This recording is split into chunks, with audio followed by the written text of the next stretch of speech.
Gonna be seeing you later, sweetheart.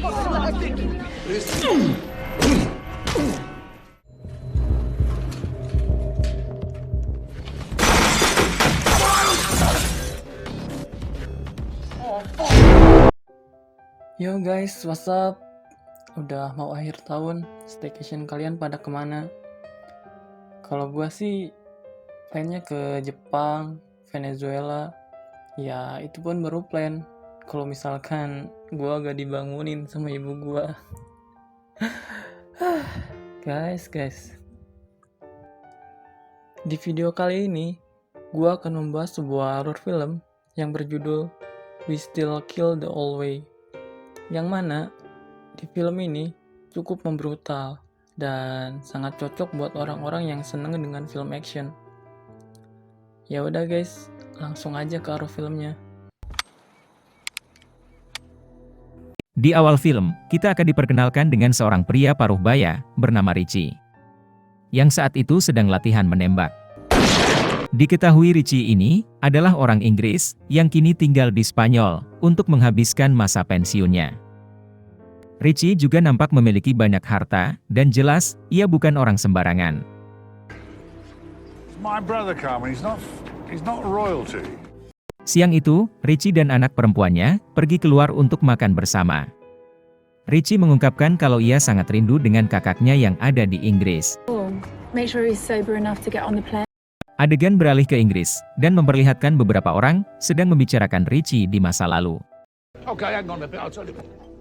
Tak lama salah satu dari mereka yang bernama Charlie mendapatkan panggilan telepon. Ternyata telepon itu dari Richie. Karena diketahui Richie adalah adik kandung Charlie, mereka berdua pun mengungkapkan kerinduannya masing-masing karena sudah lama tidak bertemu. Really missing you, Charlie. I'm looking forward. Yeah, me too, bruv. Setelah itu, Charlie kembali berkumpul bersama teman-temannya. Salah satu wanita bernama Lisa ternyata dari dulu menyukai Richie, dan tanpa ragu ia mencoba meminta nomor telepon Richie kepada kakaknya. Si kakak yang tahu kalau Lisa adalah orang baik, ia pun langsung memberikan telepon Richie dan akan menjadi mak comblang mereka. Come on with me then. Malam harinya, ada sepasang kekasih yang sedang mencari tempat untuk mojok. Hingga sampai di gang sempit, ternyata wanita itu malah diberikan kepada teman-teman gangster si lelaki untuk diperkaos. Bahkan, aksi bejatnya sengaja direkam oleh mereka. Diketahui lelaki yang menjebak si wanita ini merupakan ketua dari geng tersebut. Salah satu anggota geng bernama Dean sempat ingin menghentikan kelakuan teman-temannya itu. Namun, Dean diminta untuk tidak ikut campur oleh si ketua. Hingga tak lama kemudian, Charlie mendatangi mereka setelah mendengar suara teriakan. Di sini Charlie menyuruh si wanita untuk segera pergi, lalu ia menceramahi para pemuda begundal itu. Namun para gangster yang pada dasarnya memang kurang ajar, ia malah menghina Charlie. Hal itu membuat Charlie marah dan sempat memukul salah satu dari mereka. Melihat hal itu, si ketua menyuruh semua anak buahnya untuk mengeroyok Charlie. Sontak mereka pun menuruti perintah sang ketua kecuali Dean. Telling you all now. Bahkan dengan bengisnya, sang ketua menginjak-injak kaki Charlie hingga tiada.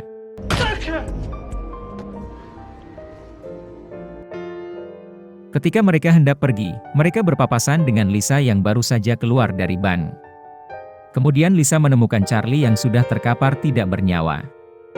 Lisa pun melaporkan kejadian tersebut kepada dua detektif polisi. Makes you say that? It wasn't it? I mean, they was all coming out the You're alleyways. saying Charlie Archer was murdered. Actually, which if you had read my statement, which is right in front of you, you'd have... Setelah menceritakan semuanya, kedua detektif itu tetap tidak bisa menangkap mereka. Dikarenakan Lisa tidak melihat langsung kejadiannya, dan ia hanya berpapasan dengan mereka.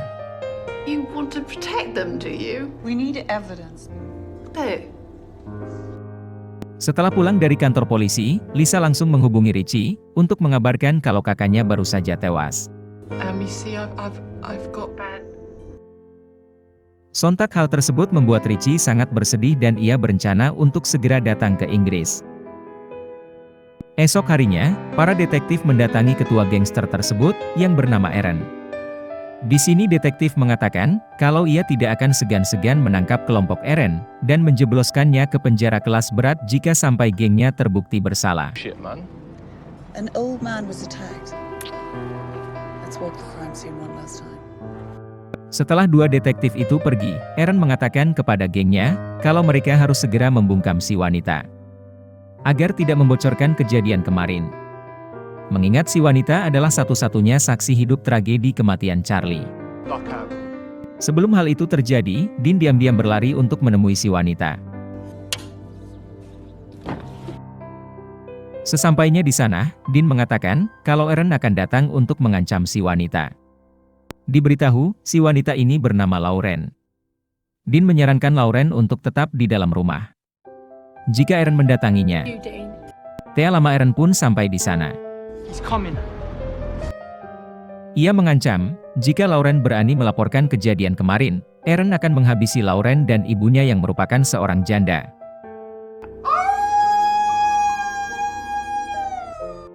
Di sisi lain, terlihat Richie sudah sampai ke Inggris untuk mencari tahu kronologis kematian Charlie kakaknya. Di sana ia langsung disambut pria botak yang merupakan anak buahnya dulu.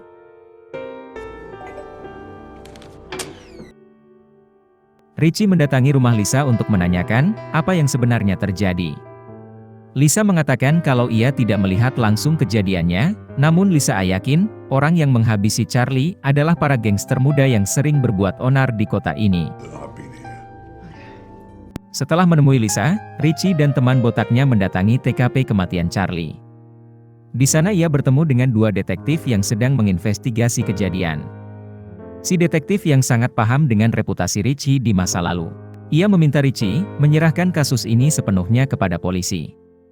Di sini kita akhirnya diberitahu kalau Richie dulunya adalah ketua mafia paling disegani di kota ini.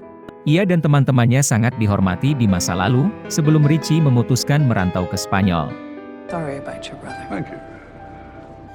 Di depan si detektif itu, Richie mengatakan kalau ia akan menyerahkan kasus kematian kakaknya kepada polisi.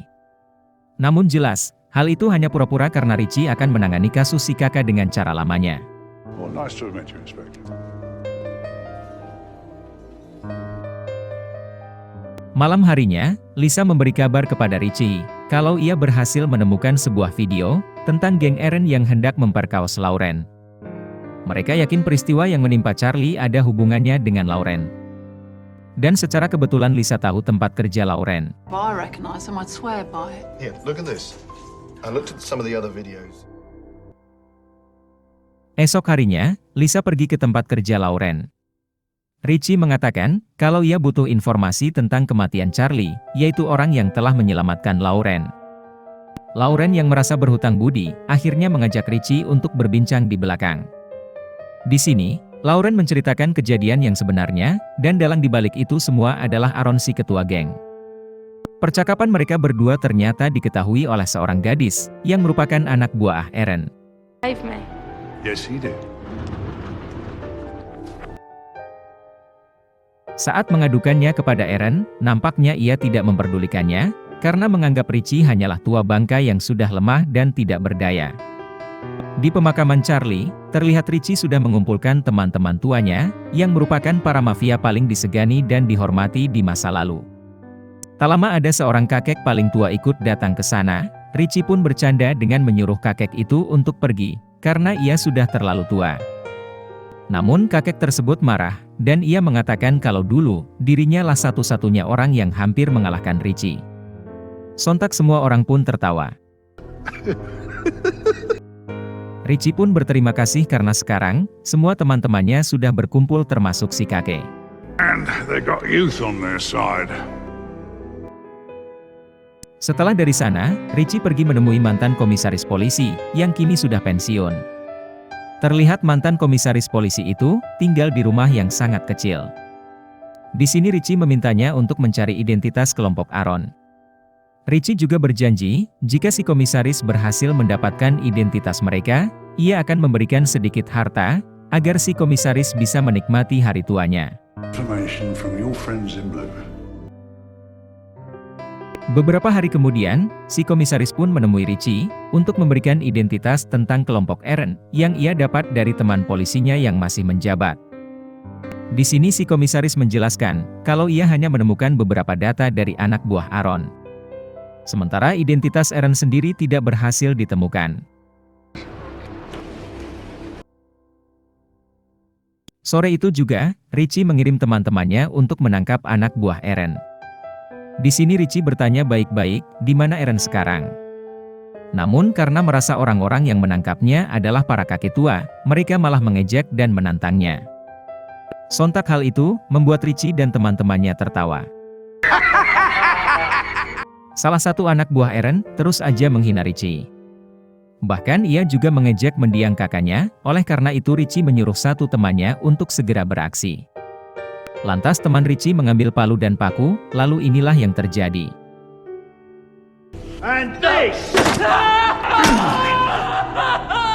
Setelah itu, teman Richie memperlihatkan sebuah alat yang dulu sering digunakan untuk mencari informasi. Namun karena sekarang sudah modern, ia akan menggantinya dengan yang ini.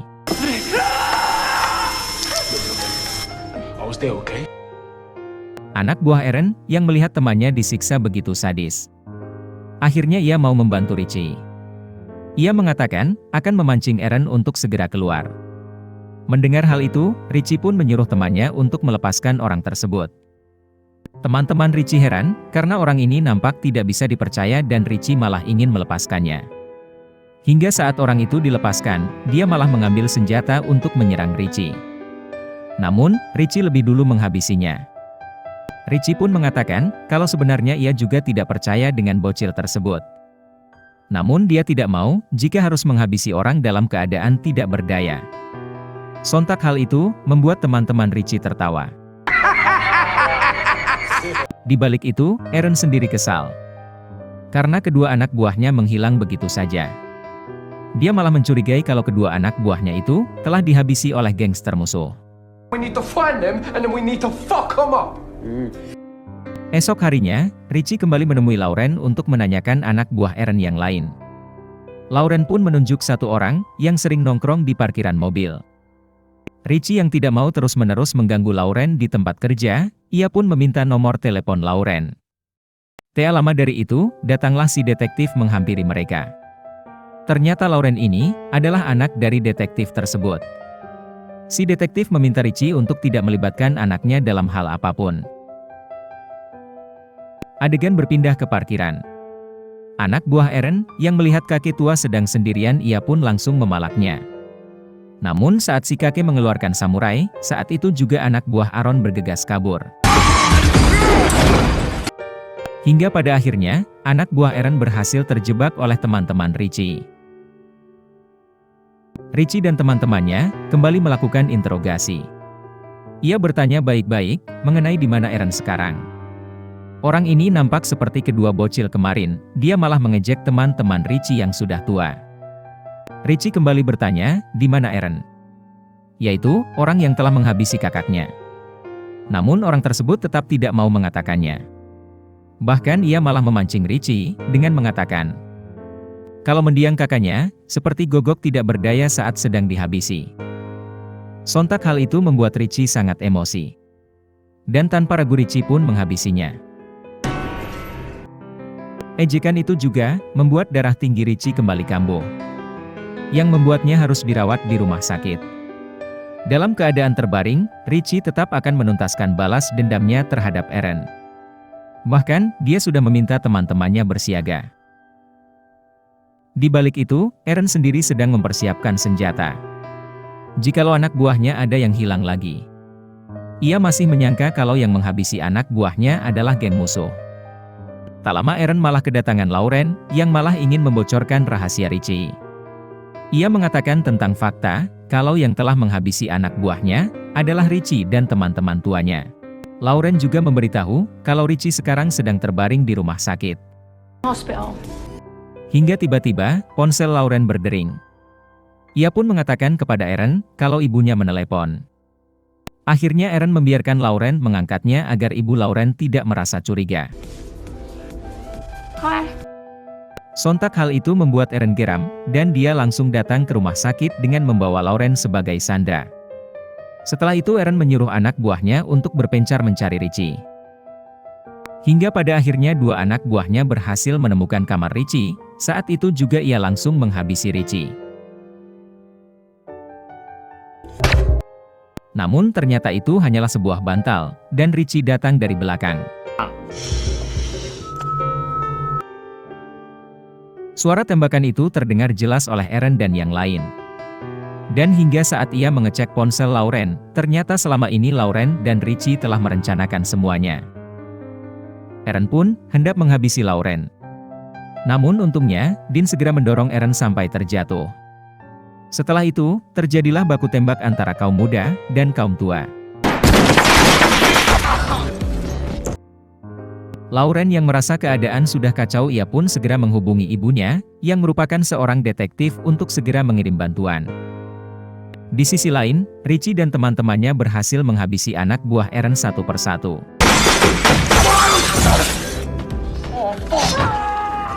Namun di suatu ketika, salah satu teman Richie tertembak di lengannya. Di balik itu Dean mencoba membawa kabur Lauren dari tempat tersebut. Namun sayangnya, mereka malah ketahuan oleh Aaron. Setelah itu Aaron mencoba memanfaatkan Lauren untuk memancing Richie dan teman-temannya keluar. Setelah Richie dan teman-temannya menyerah, tiba-tiba Dean mencoba melawan Aaron yang membuat pistonnya terpental ke dekat Richie. Right, you got me.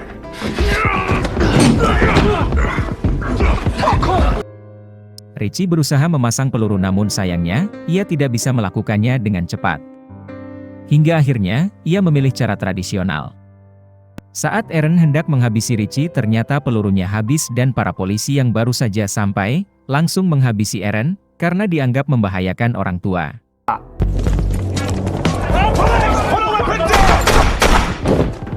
That was for Charlie.